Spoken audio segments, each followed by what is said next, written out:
Hi friends, welcome back to my YouTube channel Lipi's kitchen এবং Facebook profile Lipika গুরুতার সকল বন্ধুকে জানিয়ে অনেক অনেক আন্তরিক শুভেচ্ছা এবং ভালোবাসা। আশা করছি সকলে ভীষণ ভালো আছো। আজকে সুন্দর একটি রান্নার রেসিপি শেয়ার করতে তোমাদের সাথে চলে এলাম। আজকে তৈরি করে দেখাবো চিকেন বল কি করে বানাই আমি সেটাই। তো একটা বোলের মধ্যে আমি 2 টেবিল চামচ সামান্য রুম টেম্পারেচারে থাকা জল ইউজ করেছি এখানে, আর নিয়েছি 2 টেবিল চামচ তোমার কর্নফ্লাওয়ার, 7-8টা গোলমরিচের দানা দিলাম, 1 টেবিল চামচ দিয়েছি পাউডার দুধ, গুঁড়ো দুধ, আর বেকিং পাউডার দিয়েছি 1/2 চামচ, আর 3টে কাঁচা লঙ্কা দিলাম, রসুন দিয়েছি 5 কোয়া, একটুখানি আদা টুকরো, আর পাতিলেবুর রস দিয়েছি 1/2। আর ঝাল তোমরা যে যার আন্দাজে নিতে পারো। আর এখানে চিনিও ইউজ করেছি, কিন্তু সবার শেষে এখানে অ্যাড করতে ভুলে গেছিলাম। তো যাই হোক, এখানে আর দিলাম সোয়া সস 1/2 চামচ, আর আন্দাজ মতো নুন। আর চিকেন ছিল আমার 300 গ্রাম, এখানে চিলি ফ্লেক্স একটু ইউজ করেছি, একদম বোনলেস চিকেন 300 গ্রাম নিয়ে ভালো করে এই সমস্ত উপকরণগুলোকে মাখিয়ে বেশ আধা ঘন্টা মতো ম্যারিনেট করে রাখতে হবে। তারপরে বাকি প্রসেসগুলো আবার তৈরি করতে হবে। উপকরণগুলো ভালো করে মিশিয়ে এর মধ্যে সামান্য একটু সাদা তেলও দিয়ে রাখবো। আর সত্যি রেসিপিটা এত টেস্টি, যদিও আমি রেসিপিটা তোমার ফেসবুক থেকেই দেখে তৈরি করেছি, কিন্তু তার সাথে নিজস্ব একটু অ্যাড করেছি, আমার নিজের মতন করে আর কি তৈরি করেছি, সেটাই তোমরা আজকে দেখতে পাবে। যদিও তোমরা যদি ফেসবুকে বা ইউটিউবে অনেকেই দেখে থাকবে চিকেন বল, তার থেকে একটুখানি ডিফারেন্স রয়েছে। উপকরণগুলো আমি নিজস্ব মতো একটু অ্যাড করেছি, তো তোমরাও তোমাদের ভালো লাগার জিনিসগুলো নিজেদের মতন তৈরি করতেই পারো। তো এবারে একটা মিক্সার বলে নিয়ে এটাকে ভালো করে একটা পেস্ট তৈরি করে নেব। তো চিকেনটাকে একবার একটুখানি পেস্ট করে নিয়ে ওর মধ্যে আমি ঘরে থাকা যে স্লাইস পাউরুটি থাকে তার পাশগুলো ফেলে 2 পিস স্লাইস পাউরুটিও এর সাথে আমি যোগ করেছি। দেখো, সেটা দিয়ে আবার একটুখানি চিনিটা বললাম না পরে দিয়েছি, সেটা দিয়ে ভালো করে পেস্ট তৈরি করে নিয়েছি। এবারে একটা বলে ঢেলে এর থেকে আমি বল তৈরি করব। তার সঙ্গে আমি একটু অ্যাড করলাম তোমার অরিগানো, একটু অরিগানো দিয়ে দিয়েছি, তাতে টেস্টটা আরো ভালো আসবে, ফ্লেভারটাও ভালো লাগবে। এবার একটা চায়ের প্লেটের মধ্যে একটুখানি সাদা তেল দিয়ে এবং হাতেও কিছুটা তেল মাখিয়ে আমি বলগুলো তৈরি করে নেবো। দেখো, এখানে তোমরা অনেককে দেখেছি যে হাতে প্লাস্টিক দিয়েও তৈরি করে, তার দরকার নেই, এরকম হাত দিয়েও প্লেটের মধ্যে তেল মাখা থাকলে খুব সুন্দর বল তৈরি হয়ে যাবে সহজে।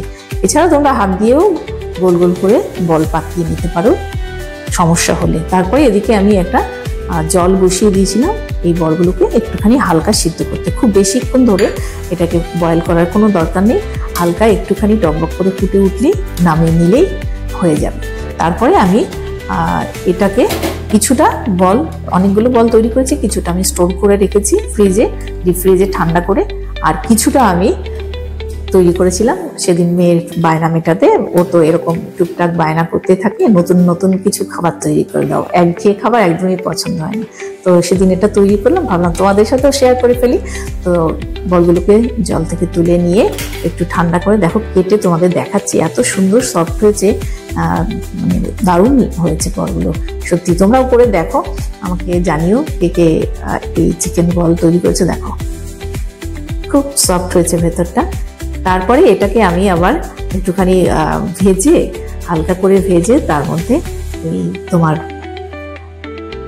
বড় বড় করে পেঁয়াজ, টমেটো, তারপরে ক্যাপসিকাম, বেল পেপারও দিতে পারো, নানা রকমের দিয়ে এগুলোকে একটুখানি তেলের উপরে হালকা করে ভেজে নিয়ে একটু নুন, একটু কর্নফ্লেক্স এগুলো দিয়ে ভেজে বেশ একটু টেস্টি করে বিভিন্ন রকম করা যায়। তোমরা এটাকে চিলি চিকেন টাইপেরও করতে পারো, ওগুলোর সঙ্গে একটুখানি চিলি চিকেন যেমনভাবে আমরা তৈরি করি সেটা করে একটা গ্রেভি তৈরি করলেও এটা দিয়ে কিন্তু তোমার পোলাও বলো বা ফ্রাইড রাইস বলো, তাতে কিন্তু বেশ ভালো যাবে। তো ভ্যারাইটিস রকমই করা যায় একটা রেসিপি থেকে। এটা যেমন এমনি স্ন্যাক্স হিসাবেও খাওয়া যায়, আবার চিলি চিকেন ওরকম ভাবে রেসিপি তৈরি করেও সেটা ওই চিকেন মাঞ্চুরিয়া টাইপের হয়ে যাবে। তো এই হলো আজকের আমার চিকেন বল তৈরি করা রেসিপি, তোমাদের সাথে শেয়ার করলাম। কেমন লাগলো অবশ্যই জানিও, আর যারা যারা আগে তৈরি করেছো তারাও বলো। আর দেখা হচ্ছে নেক্সট আবার কোনো একটা ভিডিওতে। তো যেতে যেতে বন্ধুদের কাছে আরো একবার রিকোয়েস্ট করছি, যারা লিপিস কিচেন ইউটিউব চ্যানেলটিকে এখনো সাবস্ক্রাইব করোনি অবশ্যই চ্যানেলটিকে সাবস্ক্রাইব করো, পাশে থাকা বেল আইকনটিকে প্রেস করে রাখলে এই সুন্দর সুন্দর নানা রকমের ব্লগগুলো তোমরা সবার আগে দেখতে পারবে। সেটা রান্নার রেসিপি হতে পারে, গান হতে পারে, বা কোথাও ঘুরতে বেড়াতে যাওয়ার কোনো কিছু ভিডিও হতে পারে। তো তার জন্য তো অবশ্যই চ্যানেলটিকে সাবস্ক্রাইব করতে হবে। আর তোমাদের সাপোর্ট ভালোবাসা এইটুকু না থাকলে উৎসাহিত হব না সুন্দর সুন্দর ব্লগ তৈরি করতে। আর যারা ফেসবুক প্রোফাইল থেকে দেখছো অবশ্যই প্রোফাইলটিকে লাইক করো, ফলো করো, আর তোমাদের মূল্যবান মতামত জানাও। যদিও আমার ফেসবুক বন্ধুরা অনেক অনেক কমেন্টস করে, আমাকে অনেক উৎসাহিত করে। তো যাই হোক, আজকের রান্নাটি কেমন লাগলো, রেসিপিটি তোমাদের কেমন লাগলো, আর আমার রেসিপি দেখে যদি তোমরা তৈরি করে থাকো তো তোমাদের সেই রেসিপি খেয়ে কেমন টেস্ট হয়েছে সেটা কিন্তু অবশ্যই জানাতে ভুলো না। দেখা হচ্ছে নেক্সট কোনো ব্লগে বা রান্নার রেসিপি বা গান নিয়ে। তো আজকের মতো টাটা বাই, ভালো থেকো সকলে। আজ